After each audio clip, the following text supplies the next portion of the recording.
లావు శ్రీకృష్ణదేవరాయలు అనేటువంటి ఒక పార్లమెంట్ సభ్యుడు నిన్న పార్లమెంట్ లోక్సభలో మాట్లాడుతూ ఆంధ్రప్రదేశ్ రాష్ట్రంలో లిక్కర్ స్కామ్ జరిగిందని,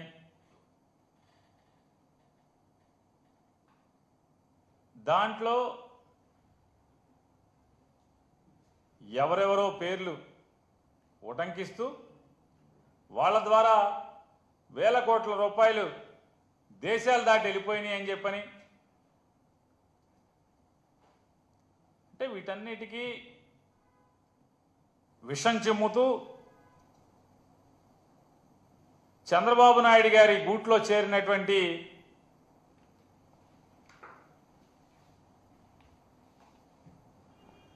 ఫ్లెమింగో పక్షి లాంటి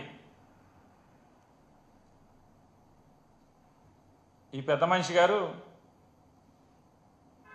గూడు మారాడు. కొత్త గూడులో చేరి చంద్రబాబు చెప్పినట్టుగా చిలక పలుకులు పలుకుతున్నారు లోక్సభలో. వాస్తవాలు మాట్లాడితే ఎవరికి ఇబ్బంది ఉండదు, కానీ చంద్రబాబు నాయుడు మెప్పు కోసం ఈ రకమైనటువంటి విషం చిమ్మే కార్యక్రమం జగన్మోహన్ రెడ్డి గారిని ఏదో రకంగా రాజకీయంగా నిందలు వేద్దామని చెప్పని, తద్వారా ప్రజలలో జగన్మోహన్ రెడ్డి గారి యొక్క నాయకత్వాన్ని తగ్గిద్దామనేటువంటి తప్పుడు కుట్రలో భాగమే ఈ లావు శ్రీకృష్ణ గారి చిలక పలుకులు అనేది ఇవాళ మనందరికీ అర్థమవుతున్నాయి. ఆయన ఏ గూడు నుంచి ఏ గూడుకి మారినా ఏదో ఒకటి ఇవాళ ఒక 21 మంది లోక్సభ సభ్యులకి నాయకత్వం వహించేటువంటి లావు శ్రీకృష్ణ గారు తనకున్నటువంటి అధికారాన్ని లేదా భగవంతుడు పల్నాడు ప్రజలు ఇచ్చినటువంటి ఆ గొప్ప అవకాశాన్ని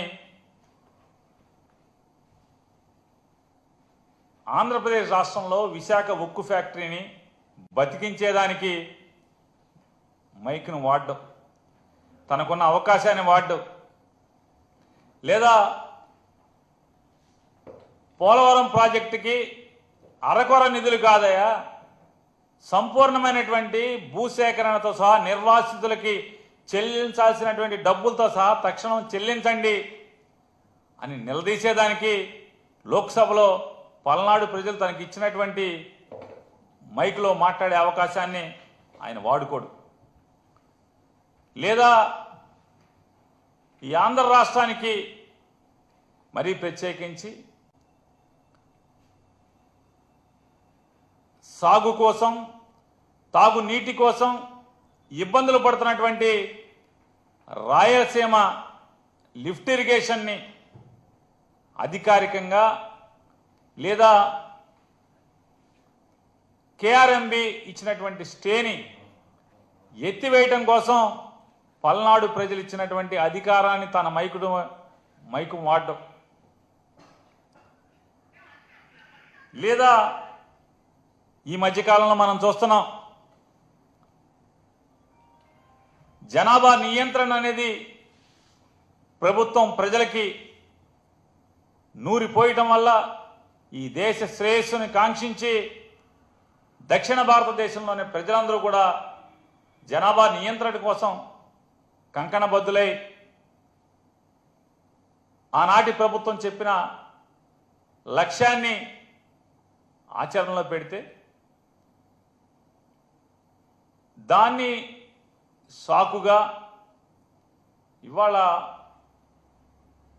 డబుల్ ఇంజన్ మాట్లాడుతున్నటువంటి ఈ ఇద్దరు మోడీ గారు, అమిత్ షా గారు, వాళ్ళిద్దరూ చేస్తున్నటువంటి రాజకీయ ఏదైతే రూల్స్ పేరుతో లేదా జనాభా నిష్పత్తి పేరుతో లేదా జనాభా లెక్కల పేరుతో గడచిన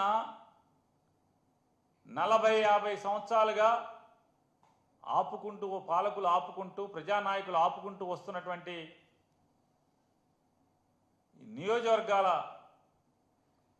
వర్గీకరణని లేదా నియోజకవర్గాల డీలిమిటేషన్ని ఎత్తుగడగా కేవలం ఉత్తర భారతదేశంలోని 2-3 రాష్ట్రాల ఓటుతో ప్రభుత్వాన్ని ఏర్పాటు చేసుకునేలాగా లేదా దక్షిణ భారతంతో సంబంధం లేకుండా దేశాన్ని ఏల్దామని చేస్తున్నటువంటి దుర్మార్గపు ఆలోచనల్ని నిలదీసేదానికి పల్నాడు ప్రజలు ఇచ్చినటువంటి నీ లోక్సభలో మైక్ని వాడుతున్నావా అంటే దానికోసం వాడడం, నీ ప్రాంతం కోసం లేదా పల్నాడులో ఉన్నటువంటి వెనుకబాటుతనం గురించి లేదా పల్నాడులో ఉన్నటువంటి నీటి ఎద్దడి గురించి ఎప్పుడన్నా మాట్లాడతావా అంటే పల్నాడు ప్రజలు ఇచ్చిన ఆ మైకుని దానికోసం వాడవు. ఈ దేశం కోసం వాడవు, ఈ రాష్ట్రం కోసం వాడవు, దక్షిణ భారతదేశం కోసం వాడవు, మీ ప్రాంతం కోసం కూడా వాడే పని లేదు. కేవలం చంద్రబాబు ఏ కట్టుకథ చెప్తే, ఎటువంటి విషం చిమ్మమని చెప్తే ఆ విషం చిమ్మేటువంటి ఈ చిలక పలుకుల ప్రస్థానమే నిన్న లోక్సభలో లావు శ్రీకృష్ణదేవరాయలు గారు చేసినటువంటి ప్రసంగం. ఆయన చెప్తాడు, వెంటనే ఆంధ్రప్రదేశ్లో జరిగిన లిక్కర్ స్కామ్ మీద ఈడీ విచారణ చేసేయాలి, ఆళ్ళెవలో రెడ్డిని ఈళ్ళెవల రెడ్డిని అరెస్ట్ చేసేయాలని మాట్లాడతారు. నేను ఒక్కడే వారిని అడుగుతున్నాను, ఆంధ్రప్రదేశ్ రాష్ట్రంలో లిక్కర్ వ్యాపారం జరిగినప్పుడు లేదా 2019 నుంచి 24 దాకా తమరు పల్నాడు పార్లమెంట్ సభ్యులుగా ఉన్నప్పుడు మరి ఏం తప్పులు జరిగినాయని మీరు అనుకుంటున్నారు? తప్పులు జరిగితే మీరు ఒక పార్లమెంట్ సభ్యుడిగా మీరు ఎందుకు మాట్లాడలేదు, ఎందుకు నిలదీయలేదు? లేదా 2019-24కి జరిగినటువంటి ఈ రాష్ట్రంలో జరిగినటువంటి లిక్కర్ బిజినెస్ లేదా 2024 నుంచి 25 వరకు జరిగిన లిక్కర్ బిజినెస్ చూసుకుంటే ఇదా స్కామ్? అదా చంద్రబాబు నాయుడు ప్రభుత్వం మీ కూటమి ప్రభుత్వం అందా లిక్కర్ స్కామ్? లేదా ఆ రోజుదా? 2014 నుంచి 19 దాకా ఉన్నటువంటి అంటే డిస్టిలరీస్కి ఇచ్చేటువంటి ప్రభుత్వం ఇచ్చేటువంటి రేట్ ఎంత? 2019 నుంచి 2024 దాకా జగన్మోహన్ రెడ్డి గారి ప్రభుత్వంలో డిస్టిలరీలకి ఎవరైతే మద్యం తయారీదారులకు ఉన్నారో వారికి చెల్లించిన రేట్ ఎంత? ఇవాళ చెల్లిస్తున్న రేట్ ఎంత? ఇవాళ మొత్తం షాపులన్నీ కూడా ఏ రకంగా లిక్కర్ షాపులన్నీ కూడా ఏ రకంగా అడ్డగోలుగా తెలుగుదేశం నాయకులందరూ కూడా ఏ రకంగా చెరబట్టారు. నాడు ద్రౌపదిని ఏ రకంగా మయసభలో లేదా ఆ రోజు ఉన్నటువంటి సభలో దుశ్శాసనుడు చెరబట్టినట్టుగా ఇవాళ లిక్కర్ వ్యాపారం మొత్తాన్ని తెలుగుదేశం పార్టీ శాసనసభ్యులు, తెలుగుదేశం పార్టీ నాయకులు మొత్తం ఎవరికైతే షాపులు వచ్చినాయో లేదా ఎవరి దగ్గర బార్లు ఉన్నాయో వాళ్ళందరినీ దుర్మార్గంగా, దౌర్జన్యంగా లేదా కిరాతకంగా పోలీసుల్ని ప్రయోగించి షాపులు లోపరుచుకోవటం, లేదా రూపాయి పెట్టుబడి లేకుండా నాకు ₹10 వాటా ఇవ్వాలి, పావలా వాటా ఇవ్వాలి అని చెప్పని పేక మీద కత్తి పెట్టడం, లేదా మీ ఇష్టారాజ్యంగా ఎంఆర్పి కంటే కూడా అత్యధికంగా మీరు అమ్ముకోండి, నాకు మాత్రం నెలకింత లంచం ఇవ్వండి అని చెప్పని లంచాలు దండుకుంటున్నటువంటి కింద నియోజకవర్గ స్థాయి తెలుగుదేశం పార్టీ శాసనసభ్యుల దగ్గర నుంచి ఈ రాష్ట్ర ముఖ్యమంత్రి కానీ లేదా ఆయన కుమారుడు కానీ వీళ్ళందరూ దండుకుంటున్నటువంటి ఇదా లిక్కర్ స్కామ్ అంటే? ఏది స్కాము? ఆఖరికి గీత కార్మికుల పేరుతో కూడా అడ్డం పెట్టి లేదా వారికి షాపులు వస్తే వారిని పోలీసులతోనో రౌడీలతోనో బెదిరించి ఆ షాపులను కూడా బలవంతంగా గుంజుకుని వ్యాపారాలని దోచుకుంటున్నటువంటి ఇదా scam, liquor scam.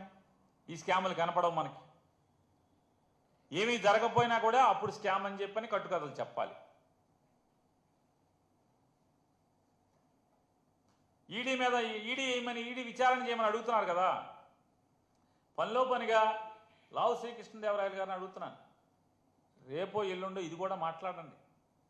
Income tax తాకీదులు ఎవరికి ఇచ్చారు? మీ గౌరవ నారా చంద్రబాబు నాయుడు గారికి ఇన్కమ్ ట్యాక్స్ ఇచ్చినటువంటి తాకీదు ఇది. ఈ కట్ట, ఈ పుస్తకం ఇది ఒక పేజీ కాదు. ఇది ఈ పుస్తకం కూడా మీ గౌరవ నారా చంద్రబాబు నాయుడు గారికి ఇన్కమ్ ట్యాక్స్ వారు ఇచ్చినటువంటి శ్రీముఖం. ఆల్రెడీ దీని మీద ఈడీ విచారణ ఎందుకు చేయరు? ఈడీ విచారణ చేయాలి కదా. సగంలో ఎందుకు ఆపారు? అవన్నీ కూడా గట్టిగా కడగండి. చంద్రబాబు నాయుడు గారికి ఇచ్చినటువంటి ఇన్కమ్ ట్యాక్స్ నోటీసు సగంలో ఎందుకు పక్కన పాడేశారు, చెత్తపొట్టలో పారేశారు? దీని మీద ఎలాగే ఈడీ చంద్రబాబు నాయుడు గారి పిఏ శ్రీనివాస్ దాకా ఈ డబ్బులు వచ్చినాయి. శ్రీనివాస్ నుంచి ఎవరైతే రాజధాని అమరావతి పేరుతో 4-5 పెద్ద కంపెనీలకి మీరు కాంట్రాక్ట్లు ఇచ్చారో 2014 నుంచి 19 దాకా, ఆ కాంట్రాక్ట్ కంపెనీల యొక్క అనామతు అకౌంట్లలో, చిత్తు అకౌంట్లలో మీకు 2000 కోట్ల రూపాయలు నగదు పంపించామని వాళ్ళు రాసుకుంటే అవి ఎవరెవరి ద్వారా మీకు చేరినాయి అంటే, మరి చంద్రబాబు నాయుడు గారికి ఇంత చేరింది పాపం సొమ్ము అని చెప్పి ఈడీ వాళ్ళు ఆపేసినటువంటి దాన్ని గట్టిగా నిలదీయండి, అడగండి. చట్టం ఎవరికైనా చట్టమే, చుట్టం కాదు ఎవరికి అని చెప్పి మీరు పార్లమెంట్లో మీ గొంతెత్తి మాట్లాడండి. ధర్మాన్ని 4 పాదాల నడిపించేలాగా చేయండి. మీరు మంచి మంచి నీతి మాటలు చెప్తున్నారు కదా, సూక్తి ముక్తావాలి. అలాగే చంద్రబాబు నాయుడు గారి పిఏ శ్రీనివాస్ స్కిల్ స్కామ్ మొదలవంగానే అమెరికా పారిపోతాడు. అమెరికా టికెట్లు ఎవరు కొంటారో మీకు తెలుసు, ఎవరు కొని పంపించారో. ఏమైపోయాడు? జగన్మోహన్ రెడ్డి గారు ఉన్నటువంటి కాలంలో చంద్రబాబు నాయుడు పిఏ, ఒక 20 ఏళ్ళు 25 ఏళ్ళుగా పనిచేస్తున్నటువంటి పిఏ శ్రీనివాస్ గారు ఏమైపోయాడు? మళ్ళీ ఎప్పుడు వచ్చాడు? ఎందుకు వచ్చాడు? ఇవాళ ఏం చేస్తున్నాడు? మాట మాటికి దుబాయ్ పంపించే పనిలో ఉన్నాడు కదా. అయ్యి వదిలేసి మన శ్రీనివాసు మూటలు దుబాయ్ పంపించే ఆ లెక్కలు చూసుకుంటాక వెనకాల ఎవరు వెళ్తున్నారో మనం చూసాం. ఆ పేరుతో ఈ పేరుతో, ఏది పరిశ్రమలు తెస్తామనే పేరుతో ఊరికి వెళ్తాం,